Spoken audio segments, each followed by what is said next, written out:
Greetings. I am C.S. Shankar, Professor and Head of Department, Department of Engineering Design, Indian Institute of Technology, Madras, Chennai.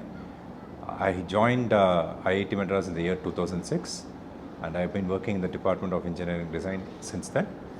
I am associated with the Automotive Engineering program in the department, and we have established and we have been running various academic programs in the broad domain of automotive engineering here at IIT Madras.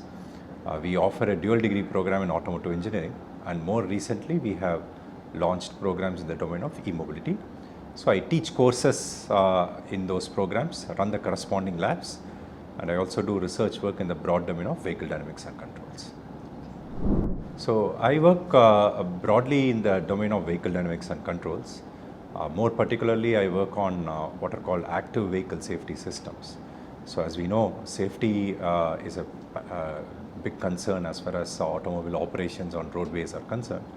And in India, unfortunately, we have nearly 1.5 lakh road accident fatalities every year. So given this, efforts are underway to design and produce safer vehicles.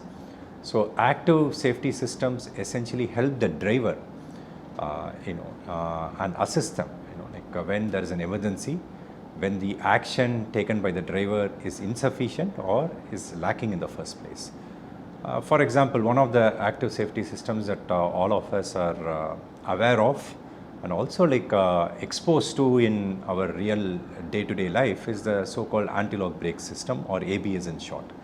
Most cars today come with ABS as a standard fitment, and that's an active safety system which intervenes when things tend to go out of control and help the driver retain control of the vehicle and prevent accidents.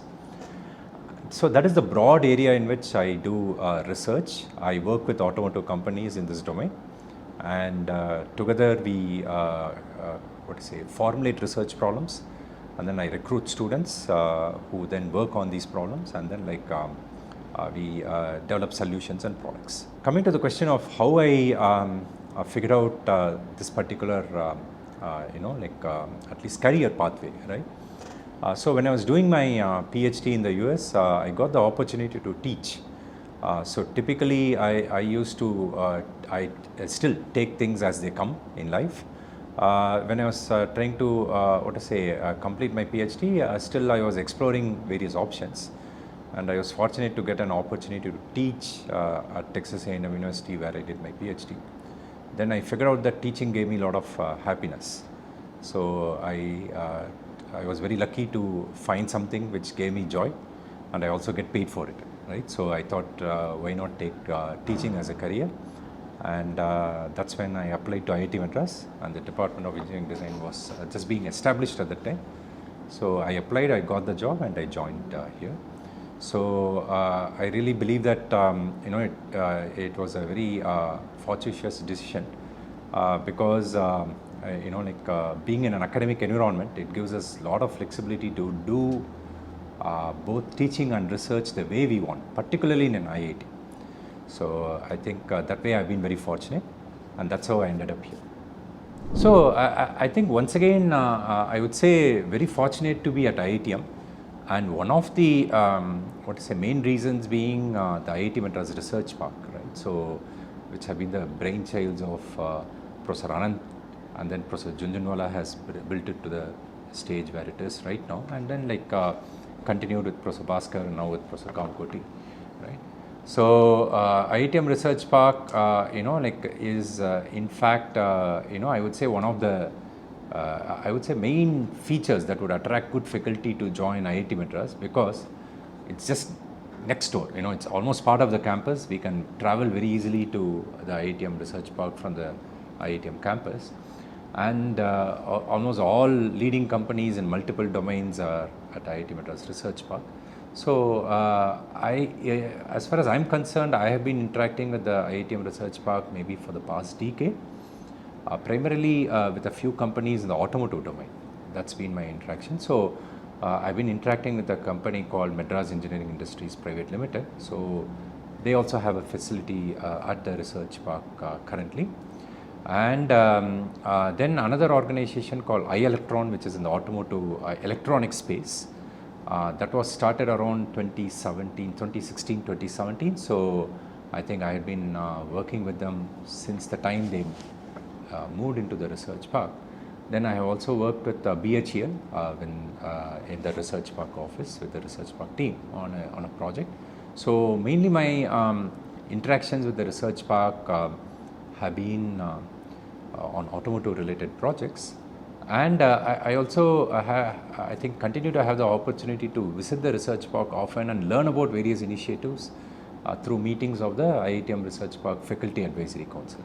So through those meetings, I also get updated on what is currently happening, and what are some policies which can enable further interaction between research park and the main institute. So we have enabled many things. I think one of my favorite I think enabling feature has been this figuring out how research park employees can pursue MS and PhD at IITM, right? So I think we have enabled a special mechanism through which they can take courses, and if they do well, we essentially offer them MS or PhD admission as the case may be. And I believe that has led to increased interaction, and I think it has potential for increasing the interaction even further. So I think globally people are switching to electric vehicles, and that's happening in India, right? So in India we can observe that the adoption of electric vehicles has been very good in the two-wheeler and the three-wheeler segment. Of course, it's growing steadily in the four-wheeler segment, and of course it is expected to take up growth in the heavy truck segment also, and even in the bus segment it's growing, right? So if we look at it,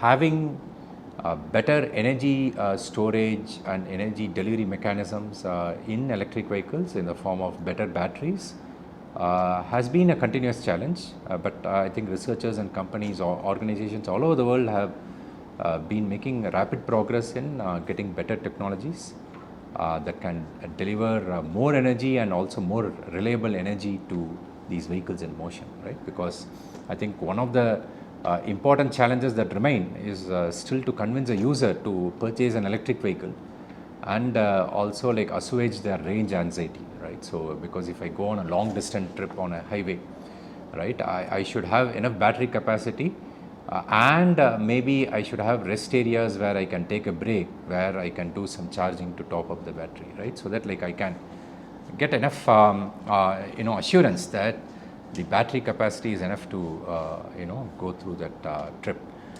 So that way making people aware and accept and adopt the technology is a challenge, but I think that's slowly happening, right? So over the next few years I think that transition will happen, and also powering the batteries through the grid through renewable energy sources is also very important, right? Because that will ultimately decrease the so-called well-to-wheel emissions, and it will truly make electric vehicles and e-mobility overall more sustainable. So in my opinion, sustainability starts with the individual, right?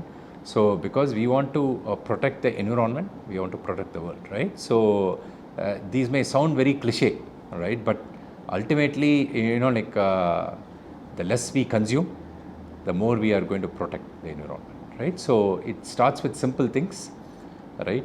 Even conserving water at home, conserving electricity, right? Even using more sustainable modes of transportation, right? And even for example, right, if I can walk from place A to place B in 5 minutes, right, I would rather do it rather than take a motorcycle or a car.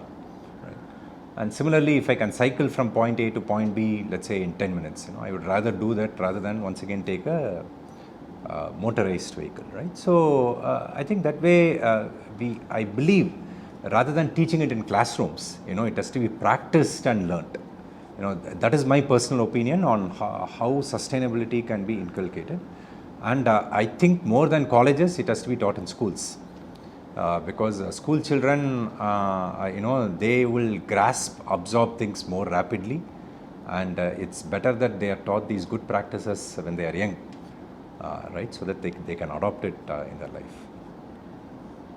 So if we look at startups, of course I'm once again restricting myself to the domain of automotive engineering, right. I would say the domain of autonomous and connected mobility has a lot of potential as we go forward. Of course, one may ask the question, would autonomous vehicles be adopted in India?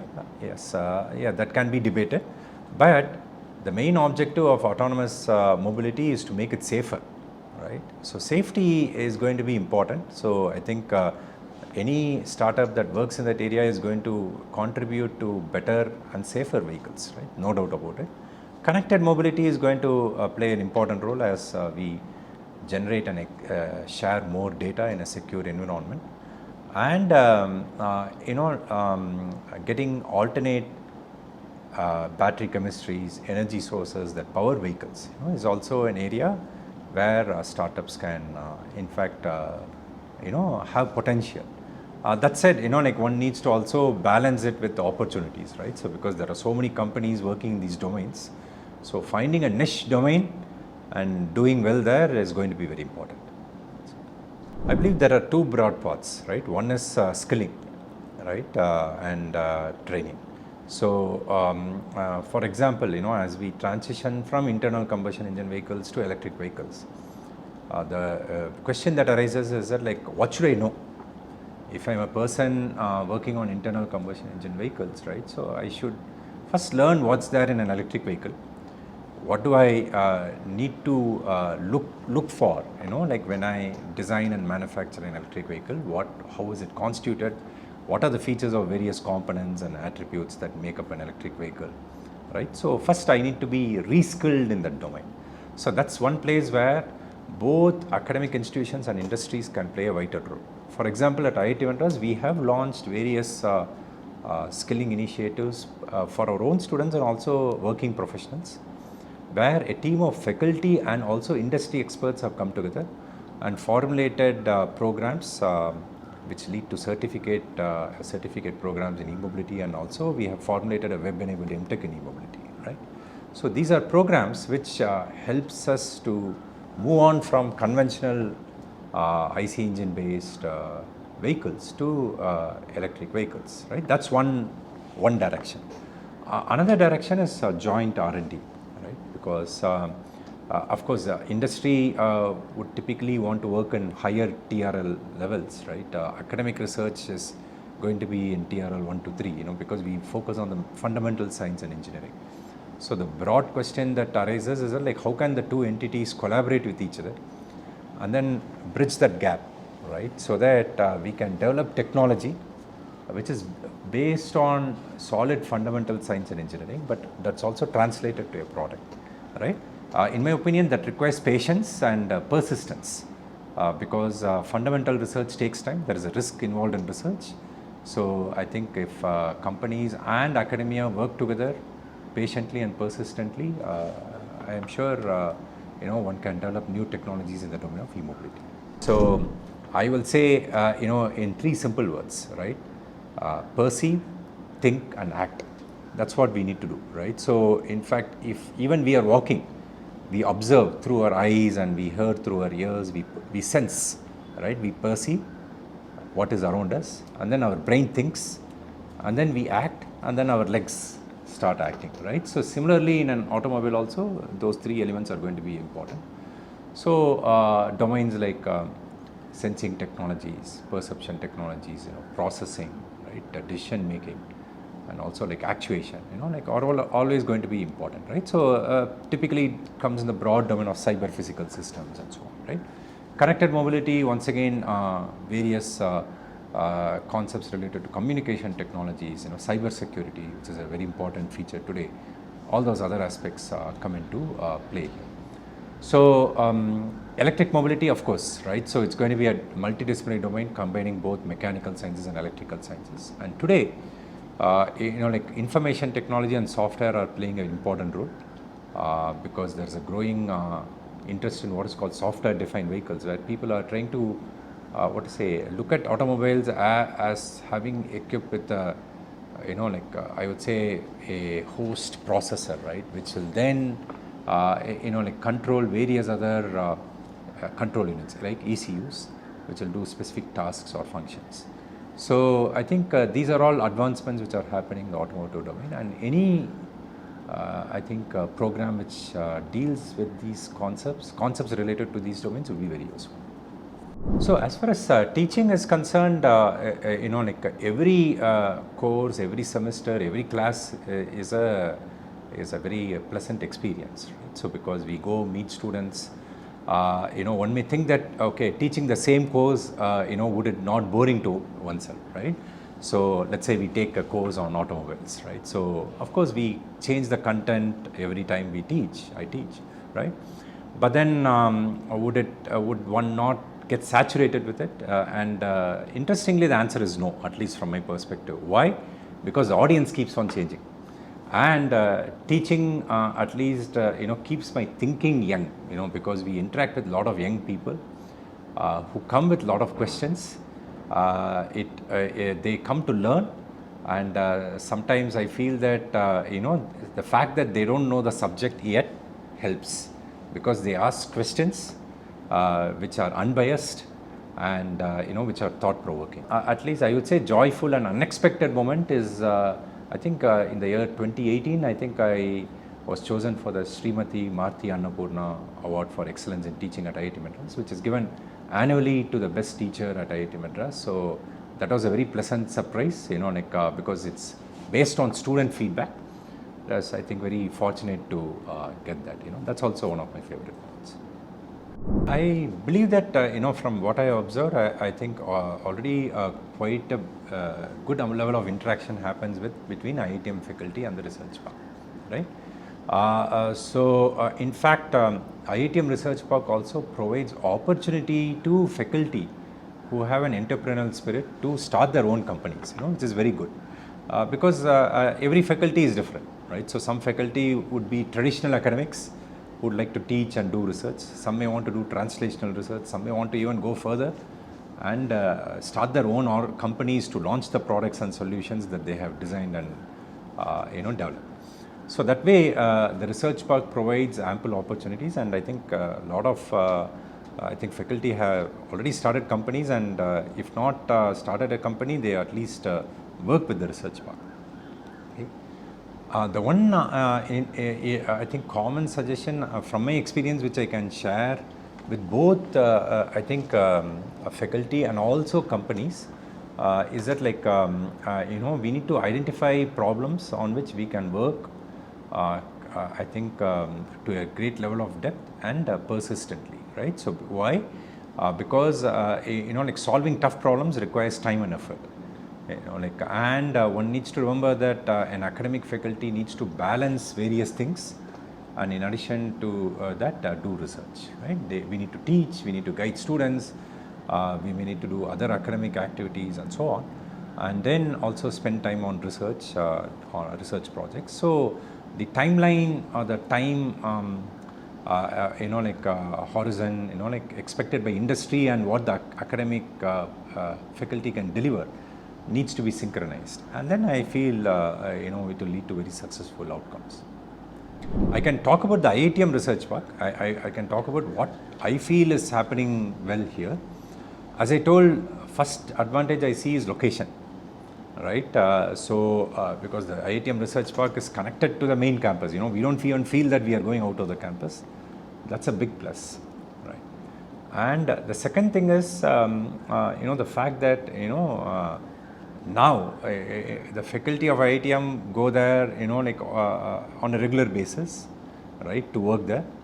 And the employees of Research Park also come to IITM for attending classes or working in the research labs here and so on, right? So I think I would say there is no barrier, right? So in the exchange, free movement of people and ideas, right?